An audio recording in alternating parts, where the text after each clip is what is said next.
అమ్మ కూడా వచ్చి ఇంతగా వస్తున్నావు అని అడిగాడు. గణేష్ వాళ్ళ నాన్న ఆ మాటకు ఏడుపు అంటుంది. ఏమైందో ముందు చెప్పు అంటూ నెక్స్ట్ సపోజ్ ఏదైనా ఒక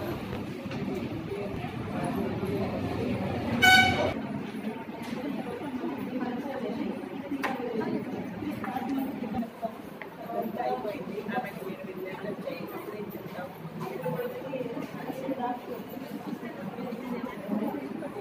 ఒకసారి మార్నింగ్ ఈవినింగ్ బాత్రూమ్ కేర్ తీసుకోమని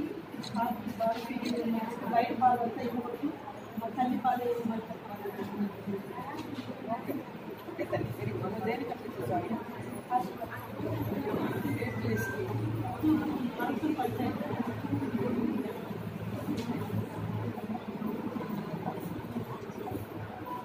ఒరిజినల్ షాప్ ఇచ్చేసి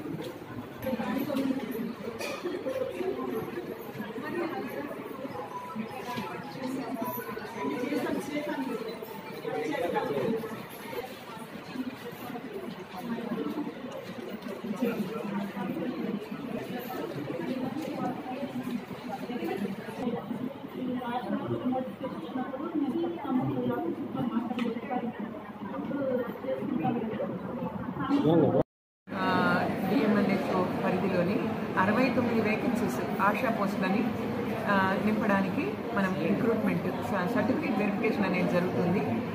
69 పోస్టులకు గాను మాకు 174 అప్లికేషన్స్ వచ్చాయి. వీళ్ళందరికీ కూడాను ఆల్ అప్లికేషన్స్ స్క్రూటినీ చేసుకొని దానిలో వీళ్ళ యొక్క ఎడ్యుకేషనల్ క్వాలిఫికేషన్స్, తర్వాత ఏదైనా భర్త నుంచి విడాకులు పొందినటువంటి ఒంటరి మహిళ అనేది ప్రాతిపదిక కొంచెం తీసుకుంటాము. ఏదైనా ప్రైవేట్ సంస్థలో పనిచేసిన ఎక్స్పీరియన్స్ కూడా తీసుకుంటాము. అంతేకాకుండా వీళ్ళకి చిన్న బిడ్డలు ఉన్నట్టయితే వాళ్ళకి ఇమ్యునైజేషన్ వేయించే బాధ్యత ఆమె సక్రమంగా తీసుకుని వేయించిందా అనేది కూడాను ప్రాతిపదికగా తీసుకుంటాము. తర్వాత వీళ్ళకు తెలుగు చదవడం అనేది వచ్చా అనేది చూస్తాము. అంతేకాకుండా ఏదన్నా సబ్జెక్టు రిగార్డింగ్ శానిటేషన్ కావచ్చు, లేదా ఆరోగ్య పరిస్థితుల గురించి కావచ్చు, పోషకాహార గురించి కావచ్చు, ఎదుటి వాళ్ళకి ఏ విధంగా ఈమె ఎక్స్ప్లెయిన్ చేయగలదు అన్నటువంటి విషయాన్ని కూడా పరిగణలోకి తీసుకొని మార్కులు అనేది కేటాయించడం జరుగుతుంది. ఆ విధంగా ఈరోజు మేము సర్టిఫికేట్ వెరిఫికేషన్తో పాటు ఇంటర్వ్యూలు కూడా కండక్ట్ చేసేసుకుంటాము. రాబోయే 4-5 రోజుల్లో వీళ్ళకి అపాయింట్మెంట్ ఆర్డర్స్ కూడా ఇవ్వడం జరుగుతుంది. ఈ యొక్క అపాయింట్మెంట్స్లో ఎటువంటి సిఫార్సు లెటర్స్ కానీ ఏమి కూడా తీసుకోవడం అనేది జరగదు. అంతా కూడాను తెల్లంగా జరుగుతుంది.